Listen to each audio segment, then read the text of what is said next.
right over there. Practicing, of course, for me it's very exciting to have music heard the first time, but what's happening today is just what we kind of dream about. It's something I've been working on for 6 months, and today is the first time that I've been able to hear it with real voices. So I'm in that room with the band playing it, and when the band's not stopping, and Jerry Lockhart said, we can hear you guys sing the choir part. It was exactly the same part that we were rehearsing. And so for me that was very, very exciting and very, very cool to see it coming to shape.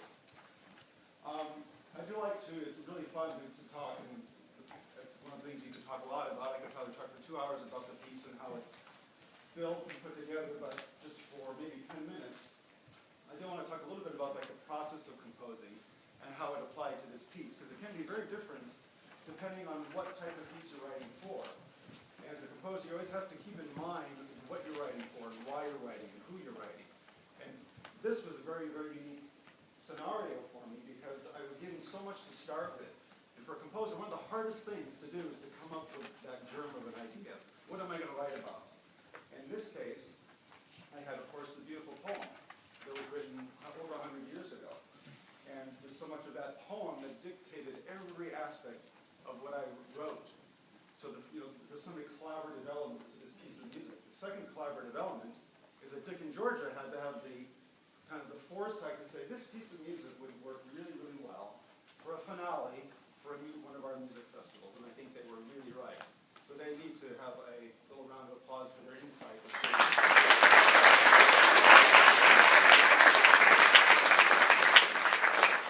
So of course the next step is where I came in and I had the poem, and I had in my mind what I knew this festival was about. And I knew what London was about. I knew this venue. So that was such a good thing for a composer to have visualization of where the piece is going to be performed. And that was such a great swing for me to have all of that. Then finally, the other collaborators in this are you. From this day, you are the first people to ever play this music. So you're a collaborator in it as well. And then on Saturday, the audience as well as a collaborator. So this, it's one person composing the piece. It's not actually. There's so much that went into this piece of music. And another aspect of collaborative that we talked with Dick and Georgia about this piece is the poem itself, for about a 7 or 8 minute piece of music, we thought was going to be a little bit short, and we might need to come up with some additional words.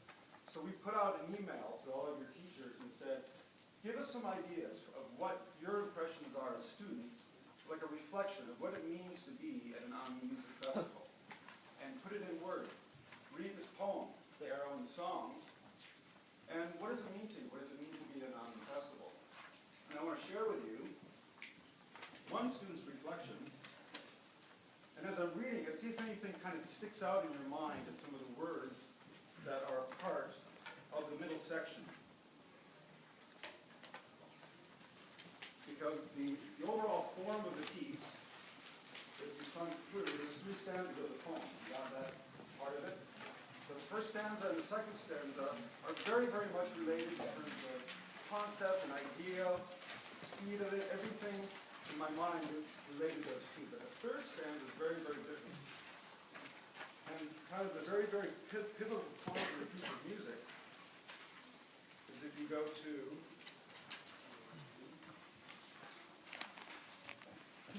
bar 226.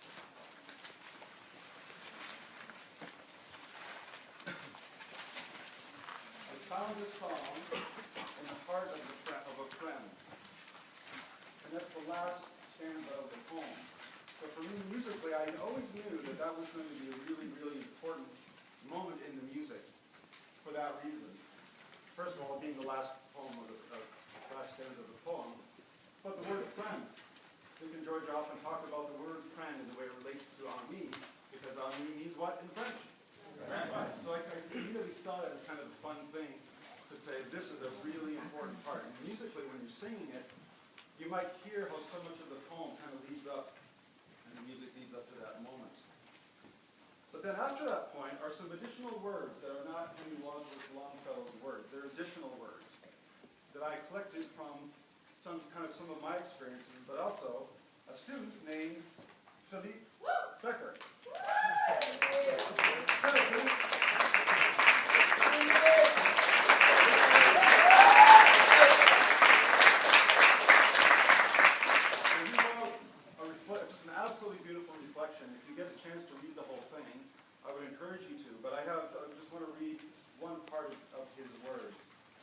said the sound that emanates from instruments and voices, that arrow is the arrow that is left unbroken and waits to be found within a friend. That's what makes music so powerful, its incredible ability to unite. Perhaps that is where peace could be found, through the sound made by music, which is so often ignored. How far would sound travel if every soul in the world could sing? You see where I got the title? That was from his words. Music is the cure to all sickness, the comfort of despair, the light after darkness. Is there a line in there about light and dark? There sure is. The sweetness after the bitter. So this is one kind of words that I really pretty much borrowed from Philly because I told him about it, and he gave me permission, didn't you, Philly? You gave me permission to use these words. So I just wanted to share with you how those words came about and how it is somewhat of a collaborative element. From a musical standpoint, again, I could talk so long, but I was listening to some of the things that you're doing with some of the other pieces of music, and they're mainstays of what composers do. It's a lot to do with word painting, where if the words say something, I shot an arrow in the air. If you're a composer, what might you do with a musical phrase about an arrow going in the air? Ascending. You might write an ascending line. And I'll bet you anything, if you gave these lyrics to 10 composers, probably 9 out of 10 would do that. But the way you do it, this composer would do different things with it. Then the second line, it fell to earth, I knew not where. What might you do with those? You might do this ascending line. So I was always kind of going after that. It's a very common thing for composers to do because it really makes the music and the words seem like they fit together when you're able to do that as much as you can. It's kind of a trick for composers. How do you make music and words come to life in a way that makes them seem like they fit together? And that's kind of one of the strategies that we do. Just lastly, I'll talk a little bit about your part in relation to the band part. I've done lots of band music before and a few other finales, and it is a real challenge to write a piece of music for band and choir. And the reason for that is everybody's come from overseas to travel to play at this festival. And you want the band to have stuff to do. I don't really want to put them in a purely accompanimental role where they're just sort of sitting there supporting the choir part. So there's points where the band is very much in front and taking center stage. Conversely, there's very many moments where you are completely, the band is not even playing in some of these parts. If you've had a chance to listen to the YouTube video link that they put up of the music, you can hear how that happens. There's all sorts of different ways that the choir is singing in relation to the band. Sometimes you're singing way over the top of the band, you can hardly hear the band. Sometimes you're going to be fighting to be heard over this band that just is sounding like it's about to explode. And there's all sorts of variations in between, but that's kind of one of the things that's a little bit of a challenge when you're composing for band and choir. So the band can easily just obliterate the sound of the choir. So, I think we're any questions about anything? Or? Any questions? How long did it take you to compose this?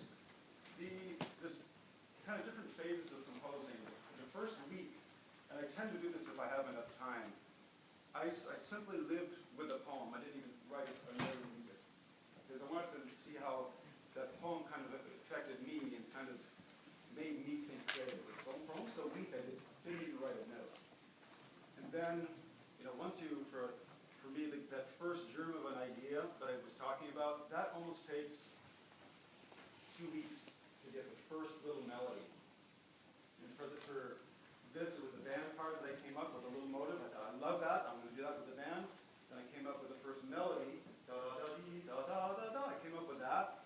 And then once I had those two things, it's almost like the horses are out of the gate and they're running and it's a race to the finish. Once you have some significant pieces, it's almost like the piece writes itself.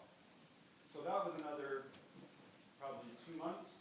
Then you get into what's kind of a boring stage where you have to put it all into finale, where you have to make the parts.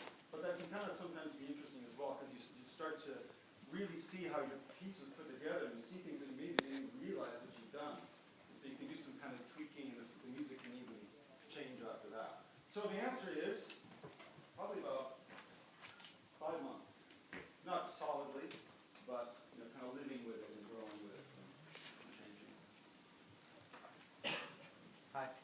Great composition. Thank you. What influenced the melodies? Because sometimes I'm like, oh, this sounds like Pirates of the Caribbean. Sometimes I'm like, Thank oh, you. this sounds like something else. Hans Zimmer, great composer. So yeah, what influenced you? And That's a really, really good question. And when you write a piece of music, you have to go with what you know, kind of that you get to play to the strength of what you're writing for. When you're writing for choir, it has to be quite melodic and singable if you're going to learn it in a 3-day festival. So I've written music before that's really quite modern and quite challenging, and I didn't want to do that for a finale, because the audience is going to want to come and they're going to want a melody. They're going to want something that's, makes them laugh and makes them cry. So the long answer is, I really strove to make melodies that seem singable and melodic, and something that you might walk out and sing or you guys might sing it because it is somewhat of a memorable melody. And you have to answer about the part where you have to harmonize both. What's that? You talked about Right. I mean, harmony in music and choir, particularly when you're writing for band, is a really interesting way of writing. And all composers will contrast, and that's a really important word in music, contrast. Is how do you create contrast? And that's what, on all aspects of music, that's what it's all about. If you don't have contrast in your music, it's not going to do anything. It's not going to move you, is it? It's not going to grab you. What the contrast does is it sets you up for something, a pattern that will repeat. And then usually that pattern will change in very, very drastic ways. And voicing, which is what he's talking about, is one way that you do that. As you're listening to the music and you look at it, but sometimes you're all singing in unison, isn't there? And when you're singing in unison, what that does is it sounds beautiful, right? But then when you give harmony after unison, it can really give you just a really powerful experience, a powerful feeling. So I could talk a lot about that, but that's just one way that we deal with arranging and voicing of the choir parts. When you get a musical idea, before you put it into finale, how do you take it down? Do you record it, or do you write it down on paper? Great question, and any composer will answer that differently, but for me, and I do lots of different writing. I write a lot of film music and commercial music, and there's no time for me to kind of I just have to sit at the computer and get it down and send it off. But with a piece like this, and anytime I write music that's going to be performed like this, I sit at the piano and I perform it. So it's one of those things I memorize, so I can just sit down and just play it without even writing anything down. And that's how, for me, the form will always have a much better sense to it, because I perform this piece, I can play this piece. So for me, it's always at the piano and playing it, singing. I've sang all the parts, played all the parts on the piano even before I went to finale. How important is theory in your composition? Like, do you rely on your theory and this note should go with that, or is it more reliant upon instinct? Really, guys, great questions. One of my favorite quotes, if I can remember, is composers, first of all, learn music theory, but then to become a great composer, they forget everything they've learned about theory. And there's some truth to that, is that to be a creative artist, yes, you need to know the tools, you need to know major chords, you need to know your note names, you need to know how rhythms work, for sure. But I can remember the time in my life where I started not even thinking about that, and then just writing music. If I sat down afterwards and go, oh, okay, I'm using a G-flat 9 chord with whatever, then that's how it works. But at the beginning stages, I would say extremely important. I teach IB music at the school I'm teaching at now. And I tell the kids before they come up and sign up for IB music, I ask them, how much piano do you have? And how much theory do you have? But the other really, really important one is how much music do you listen to? Because it's a language, right? The music of language. And if I could have one thing, I just have kids listening to all sorts of music all the time. So if you want to learn a language, the best way to learn language is to go to the country that you want to learn in. The best way to learn about music, listen to it. Listen to it all the time. Thank you. Hi, I'm Jake, and I'm an aspiring composer myself. Great. So what kind of advice would you give to people who are composing? Like sometimes I get stuck and Yep. frustrated, So what kind of advice would you give? Well, other than the other three things I mentioned, the getting stuck thing is a very, very common thing for all artists. And for me, if I'm stuck, and I do get stuck, I leave it. I'll leave it for a day if you can. Sometimes you can't. But if I can, I'll put it away for a day or two, for me, my most creative times are when I'm sitting in bed at 4 o'clock in the morning. And then ideas will often just come to me. Or sometimes they'll come to me when I'm shopping. But if you have that ability to let your brain take a break from it, and then come back to it later, or sometimes it'll come to you. Some things will invite themselves back into your, and that's really fun when that happens. And then you can pick up and continue on again. Yeah, sorry, just one more question. Sometimes I compose a piece and then I come back to it 5 months later and I realize that it's good. So sometimes, so like, you know, most of the times when I compose a piece, I'll compose like 1,000 of them, 999 I'll just throw them away because I hate the rest of it. It's horrible. And then sometimes I pick those ones up that I throw away and I realize that I'm good. Yep. So, what do you think I should do? Should I just keep them all? That is an absolutely brilliant process that you're doing. My wife and I are both composers, and you know, here's a piece of music that, for me, I absolutely love it. For me, it's a piece of music that I'm very, very happy with. I have a stack this big of pieces like, nah, not really, don't like them. But like you as well, you might find some jewels in there that happen. But it is a very common process for composers to say, yes, I've done this, but I've also got all this stuff that's really not very good, and that's totally normal. All right. How are you satisfied with the piece? Like after I compose it too, and I never feel like it's finished. Right. So I have to change something. Yeah, a lot of composers say that it's never finished. And for me, there's a sense of, you know, if I could go back in this and change a few things, especially after having heard a few things, I might tweak a few things. And actually, kind of the funny aspect of this piece is that the original form of it ended in bar and song of a friend. And I thought, I'm done. It went right to the fast section, and all that middle, other additional stuff wasn't even in the version that I emailed Dick and Georgia and said, it's finished, I did it. And then what I did, similar to this, is 2 days later, I went back and listened to it. And I thought to myself, man, that middle part is not long enough. It's not balanced. So I spent another 2 weeks increasing that middle section. And for me now, it's much more balanced. There's a, you know, in terms of minutes, beginning parts about this long, middle parts about that long, and you're bringing coda. And then, so that was an example if I really made a massive change. It's all about changing music, listening to it, and letting it change. Don't be afraid to let it change.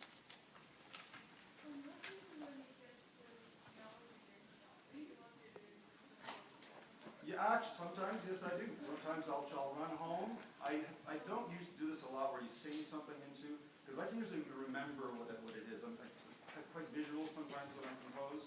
When I'm not, but if I don't have an instrument, I can see. And that's the other thing that happens. Is when you know more about music theory, you know what you're singing, and so you can remember it, right? So it's one of those, the more you know, the more you can remember about what you're singing or what you're hearing. Sorry, another question. So let's say you have an idea in your mind. Are you the type of person who sees the stack and then all the ideas there? Because when I have an idea, it just keeps playing on in my head, and I'm running home, and then it leaves as soon as I get into my room.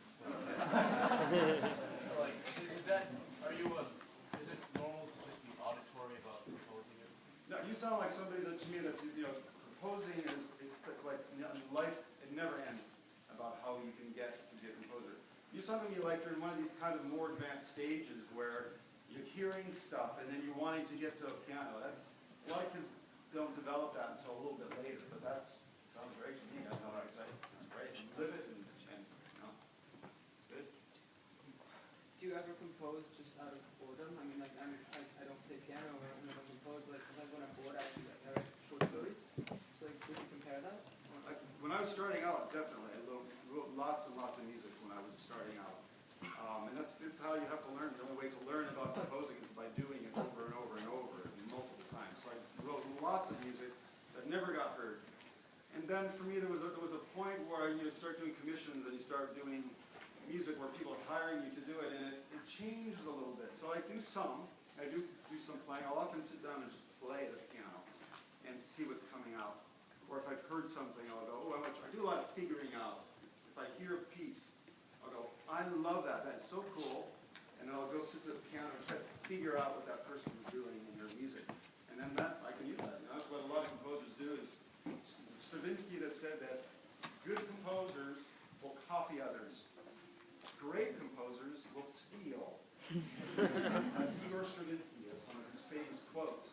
can't really steal in music, but there's an element of truth to that, where, you know, it's all fair game. Composers today can compose from any stylistic period that has come before, and that is a wealth of musical styles that you have kind of at your disposal as a part of your palette when you're composing. What's your realize of composing with the singing? Because, you know, especially when you're having there's always a gap, so I'm not sure where what you're doing right now is what is for your life, like you said, Yeah. it's a lifelong thing. So how do you, like for you, how do you decide that is what you think? I wrote my first piece of music in high school with a jazz band, and it was terrible. I was horrible. But I clearly remember the feeling, and the band director played it at a concert. And I'll never forget the feeling of what it was like to have my music played at a concert. And that was one of those moments in life, you know, you have them. You probably all have different things that really make you just live, right? For me, that was one of them. So I did more of it. And, you know, the more you do, then teachers start saying, they start working with you, and it just kind of evolves over time. Oh, my goodness. Is it working, or? I think it's four as the violin and the horn and everything for music of living is coming in, but are they here yet, Pete? They're coming in now. So, but, you know, I don't want to, I mean, these are good questions. Forward that way. Is there more questions? Yeah.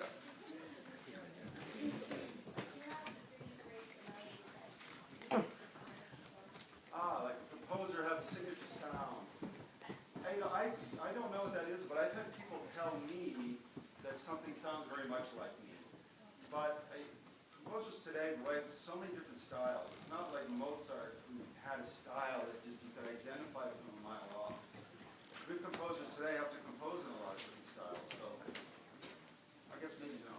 When you began composing, like for the jazz band,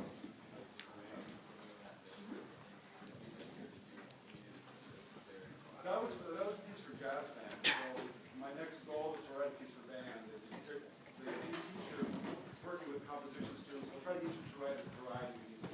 So then my next composition was a piece for band, choir. There's just a lot of different types of things that I was thinking of. Take one more question.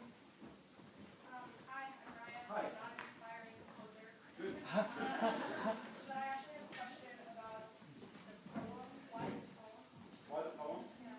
The poem, Dick and Georgia told me that this poem meant and embodied so much about what Ami stands for. And the poem, if you read the poem, it's a brilliant poem because it can mean a lot of different things depending on how you read it. And when I was reading it, I was thinking, well, does this mean that or does this mean that? And I finally came to, for me, my own kind of meaning of what I thought about the piece of music. And the idea of, and what's the thing that Georgia said this morning? You be, you see, you do, you what was that? Right, and that is so key to me to think the very first sentence of the poem. I shot an arrow in the air. It's somebody that's taking a chance. You maybe don't know what you're doing with this chance that you're taking, and it may have a huge impact on your life. And that sentence to me means what you guys are doing right now. You're taking a chance. You maybe somebody's never been to a music festival like this, and you're having an experience that's going to change your life because of it. And for me, that's the idea. I shot an arrow in the air. I took a chance. And I don't know what's going to happen, but I did it anyway. I breathed a song into the air. And in that third stanza, especially 20 years from now, long, long afterward, in a note, you may remember this memory that you had. You may see a friend that you saw 20 years ago, and you'll have a deep connection with that person because you were at this festival. So the poem is super